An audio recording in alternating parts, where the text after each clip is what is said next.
بسم الله الرحمن الرحيم.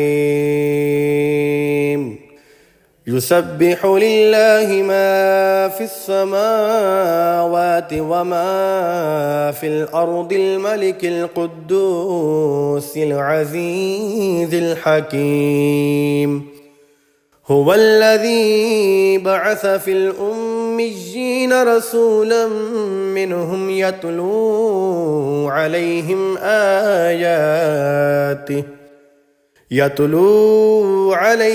آياته ويزكيهم ويعلمهم الكتاب والحكمة وإن كانوا من قبل لفي ضلال مبين.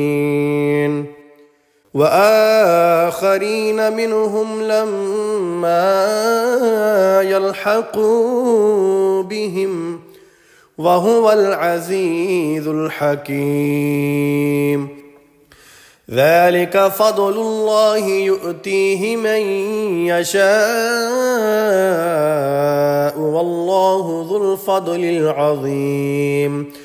مثل الذين حملوا التوراة ثم لم يحملوها كمثل الحمار يحمل أسفارا بئس مثل القوم الذين كذبوا بآيات الله والله لا يهدي القوم الظالمين. قل يا أيها الذين هادوا إن زعمتم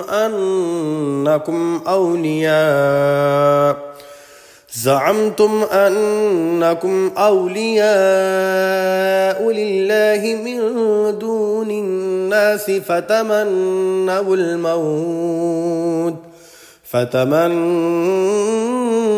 الموت إن كنتم صادقين ولا يتمنونه أبدا بما قدمت أيديهم والله عليم بالظالمين.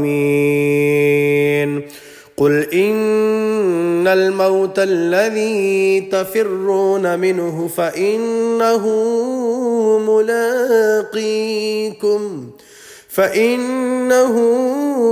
ملاقيكم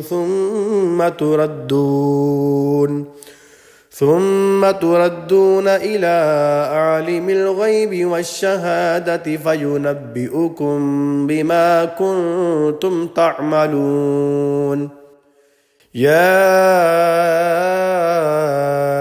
أيها الذين آمنوا إذا نودي للصلاة من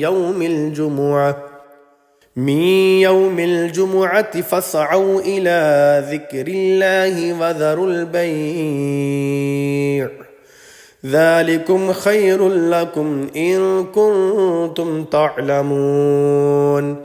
فإذا قضيت الصلاة فانتشروا في الأرض وابتغوا من